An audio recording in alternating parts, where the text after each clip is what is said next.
Hello, my name is Brighid Riordan, and I am the CEO of Nsight. And today I'm going to talk to you about one of our more momentous pivot points in our company's 113-year history, and that has to do with Cellcom. That is our biggest brand. It's most of what we do, about 90% of what we do, and it has one of the more exciting historic pivot points in our history. But first, I'd like you to follow me into a guided meditation. I'd ask you to close your eyes, breathe in, breathe out, relax your shoulders. And with your dominant hand, I want you to reach for your wireless phone. I know it's either in your pocket, it's on your belt, it's in your purse, and if it's not within arm's reach, you're nervous. Wasn't always this way, though. I want you to answer the question silently in your mind, because there is a right answer and there's a wrong answer. Who is my wireless provider? I don't want anybody to be embarrassed with the wrong answer. Where do I send that bill? Does it go to New York? Does it go to Texas? Do I pay the bill down the road 2 miles toward the prosperity of this region? Does my wireless provider know what a hodag is?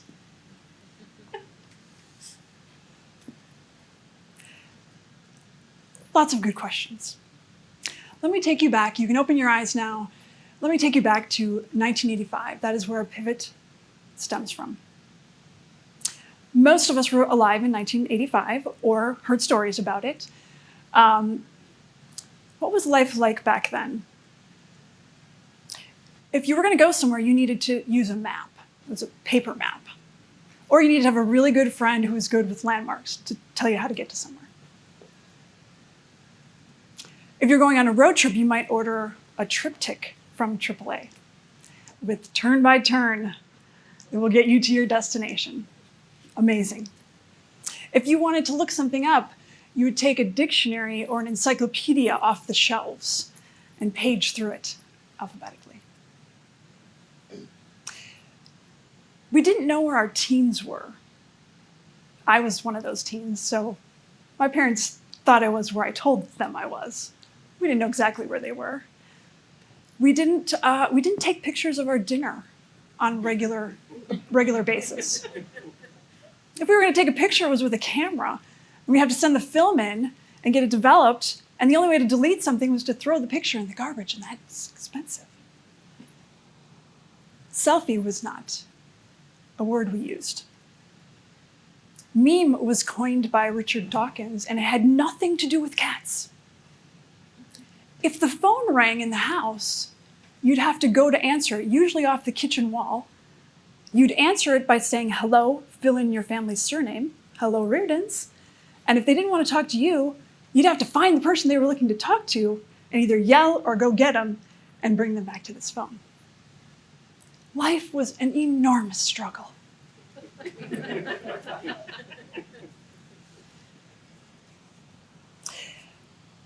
So that brings us to the pivot point that we had to face. My family's been, our business has been established since 1910 in the Polish immigrant village of Pulaski, about 20 miles west of here. And in 1910, they started a company called Pulaski Merchants and Farmers Telephone Company. And they thought, this telephone is here. We could make it easier for the farmers to talk to the business people. They wouldn't have to hitch up the horses and come into town to talk. They could use a machine. That's how we started. In 1923, my great-grandparents, who had owned an electric company and brought electricity to Pulaski, Swamico, Angelica, those kinds of places, sold that business. They flipped it. And they bought majority stock ownership into Pulaski Merchants and Farmers Telephone Company. My great-grandmother, Florence, ran the operations. They asked the family to run the operations. Let me say that again. My great-grandmother, Florence, ran the operations. I'm in a world of male CEOs in this industry, but my great-grandmother in the 20s and 30s and 40s, was running a telephone company. My great-grandfather was a salesman, and he sold sundries to the lumberjacks up north. Everything from overalls to, we'll call it beverages. But in the 80s, the US government wanted us to move into something called cellular telephony. There had been iterations, people were trying things, it didn't work. It wasn't working. There was maybe 0.1% market penetration. A couple people had a phone, they would try to call, you could maybe call a landline, you probably couldn't call another mobile phone. It just didn't work very well, it's only voice. It wasn't going anywhere. So the FCC decided at that time, we are going to give away licensed spectrum. You need to have these RF signals on. We're gonna have an A side and we're gonna have a B side. And the A side is gonna be anybody who's interested in a challenge. We're gonna try something here. And the B side is gonna be reserved for small independent telephone companies, because maybe they can figure this out quicker. It was a huge risk. And there were a lot of small telephone companies. There were thousands of them in the US. There were hundreds in Wisconsin alone. And what the government said to these companies was, in your state, we'd like you, when there's an overlap of companies, when there's more than one small independent telephone company in a market, we'd like you to get together and figure out who's gonna run it. Can you imagine? That's what they did. Skip ahead to doling out these allotments. We have a lot of Irish luck on our side. Sometimes we have some ingenuity on our side. And we were able to get the Brown County license. And I remember the time, I was young, I was very young. And I remember my dad and my uncle coming home and saying, "It's a 2-martini night." And they toasted. And then they said, "Now what?" And they laughed. This was uncharted territory. The stakes were high. We couldn't get a loan. The banks would not loan us money. People did not believe this was going to work. They didn't believe that it was going to take off. They didn't think anybody was going to use it. There was no market demand. Zero. Nobody wanted it. We were told that we were going to lose our shirt. We were told it's not going to work and it's impossible. And there's something that happens when you tell a Riordan something's impossible. I've seen it happen a lot. There's this little flame that's always burning and it kind of turns into an inferno. Show me the impossible. I'm there. And that's in our company's DNA. It's not just a Riordan thing. So they went for it. Today, that 0.1% market penetration is 150% market penetration. There's 500 million wireless connections in the United States. You have more than one device. Machines talk to each other. Cellcom is the 6th largest wireless provider, facilities-based wireless provider in the United States. And we're tiny. Facilities-based means that you built and run your own network versus using someone else's virtually. We're a $300 million annual company, annual revenue. It worked. And that brings us to where we are today, which is the next mid-pivot. I'm in the 4th generation of our family.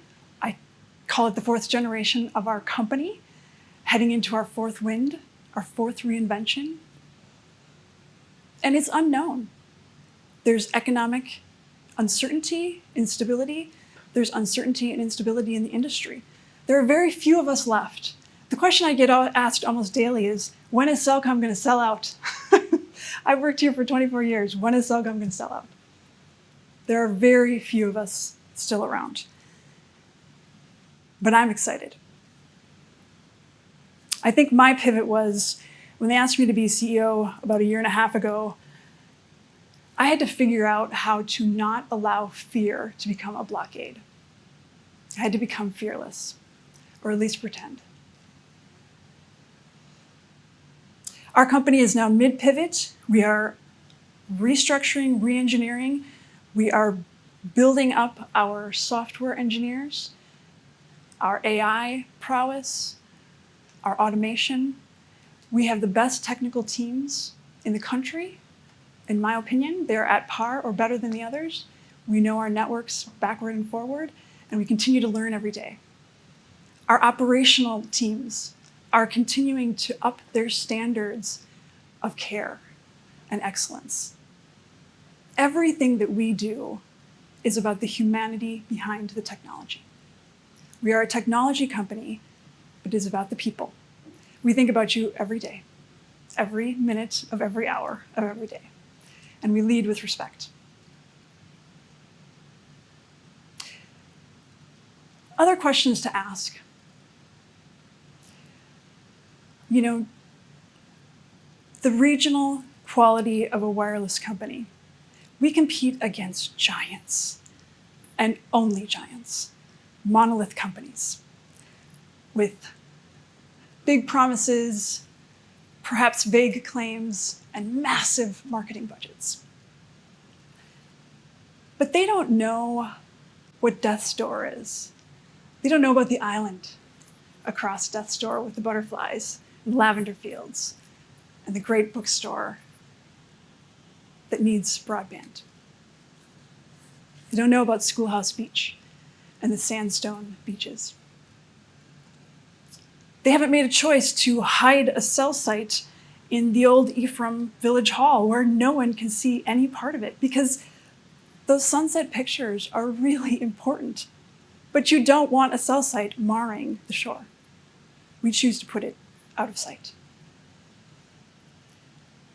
Did your wireless company start a marathon that has not only celebrated personal victories here in this region, but has given back over $1.5 million to local charities? We get to do things differently. We get to partner. We're partnered with UW Green Bay and their National Estuary Research Reserve that is studying and monitoring the health of the Bay and our Great Lakes. The Great Lakes are a passion for us. We built them a customized network so that their sensors can get real-time data constantly. They want to be the most technologically advanced NER in the country. We continue to dream. We are mid-pivot. We are ready. And I carry that DNA, the fingerprints of the legacies before me, so that I know we are ready for the next pivot. So I ask you to come with us, to dream with us, because your dreams are our dreams. Thank you.